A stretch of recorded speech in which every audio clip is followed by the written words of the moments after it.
Hello, and welcome to this video on comparison. This is part of a two-part series that's introducing students to the idea of doing comparative writing. There's two elements to this. The first video that you're watching now talks about comparison in a more general way and talks about the importance when it comes to planning a comparison. The second video, text comparison, then takes the principles from this video and shows students how they can use them to create a paragraph. You'll need to look at both of these videos fairly carefully, and if you get lost, don't hesitate to go back and re-watch sections. When it comes to making a comparison, a lot of people start by thinking, well, why? Why would we do this? When it comes to actually developing skills, what we're really talking about is critical thinking. As well as that, we're looking at comprehension, decision-making, and analysis. And what you'll find is that making a comparison draws out all of these skills, which are really vital skills that we need to be using in the future. So let's look a bit more at this idea of comparison. Now, if you look at a definition of comparison, a lot of people are surprised to find that it's actually a consideration or estimate of the similarities or differences between two things or people. And what that generally seems to mean is that we are looking for both similarities and differences, rather than one or the other. Interestingly enough, if you are asked just to critique the differences in something, we would usually call this a contrast. So when it comes to comparison, we need to be considering both similarities and differences. It's not just about bringing in the differences. No. You need to be thinking about the similarities as well as that. And if you can find both of these elements in your comparison, what you'll find is that the strength of your writing and the strength of your analysis is going to be a lot better. So, I'm going to give you a bit of a task to think about. What I want you to do is, in your mind, or even in a book with a pen and paper, if you're feeling that inclined, I want you to think about the difference between an apple and an orange. Now, obviously, we can look at these things on the surface. Obviously, an apple's red and orange is more of an orange, as you can see.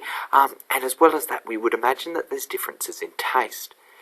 If you were looking to do a comparison between two objects, you'd very likely start by maybe making a list of pros and cons and anything like that. But if I asked you to create a piece of writing, you'd probably follow this approach. Let's say it was an essay about the difference between apples and oranges, which sounds very exciting. You know, most students would say, I'm going to write my first paragraph all about the apple. And then I'm going to write my second paragraph all about the orange. And finally, I'm going to put my last paragraph comparing the two. Now, when it comes to doing a senior level comparison, this is a bit of a misunderstanding of what it's really all about. And what I would say is that if you use this particular approach, your first and second paragraph would essentially be wasted because they're not focusing on a comparison. They're simply looking at these things separately, which isn't what it's all about. So that particular approach is not the right approach to take. When it comes to making a good comparison, we need to see items in constant comparison with one another, and as often as possible. We need to be constantly switching between each element, going back and saying, oh, but what about this? And then going forward and showing how this one's different or similar, and then going backwards. And we need to be using comparative language often. If you don't know what comparative language is, don't worry. We'll explain it further in this video. But let me start by giving you an example. Look at this. This is our first example of a comparison. Let me read it to you. This is an apple. It is a red colour with green flecks and has a thin, edible skin that grows on trees. It is circular in shape. Its flesh is sweet. Apples are particularly good when baked in pies. Similarly, this is an orange. It is, as the name suggests, orange in colour and has a leathery skin that is not particularly edible. It is circular in shape, and it grows on trees. Its flesh is tart and acidic. Oranges are good in fruit salad. Now, you might read this and think, oh yeah, sounds okay. But the primary problem with this is the fact that there's a lot of similarities and differences being illustrated here, but they're not being put one next to the other. In fact, if we were to look at the actual structure of this piece of writing, we would see that there's two distinct sections. One that's all about the apple and one that is all about the orange.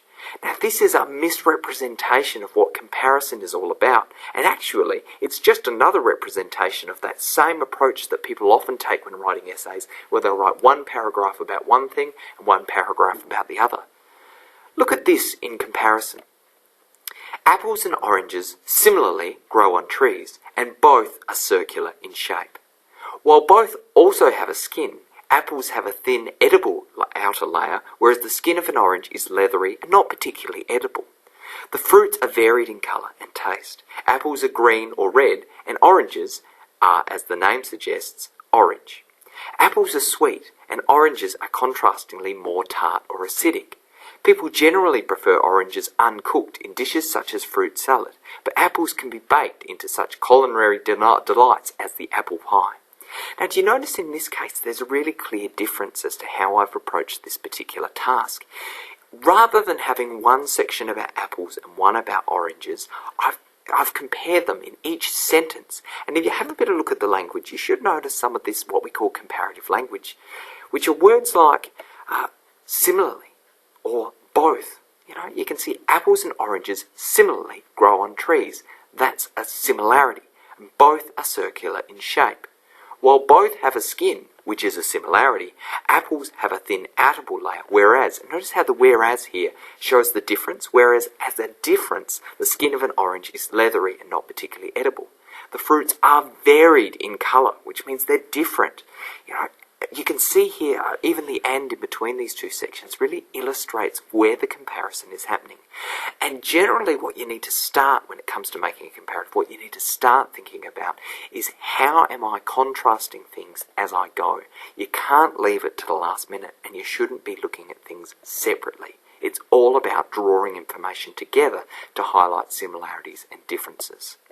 When we think about comparative language, some of the words that we use there, both, using the word similar or different or similarly, whereas, or on the other hand, saying apples are this, whereas on the other hand, talking about how something is varied, or conversely, or unlike. You can actually see how these words play into the piece of writing we looked at before. So the thing to think about, and the reinforcement of what we've learned based on this video, is that a good comparison has items in constant comparison, constantly going back and forth. We're constantly switching between each element, and we're using comparative language often. Now, as a final task, to see how you're up to speed, if you want to have a bit of a go at this, why don't you try doing the task that I just did?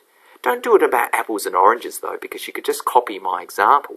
Instead, why don't you try the classic books versus laptops?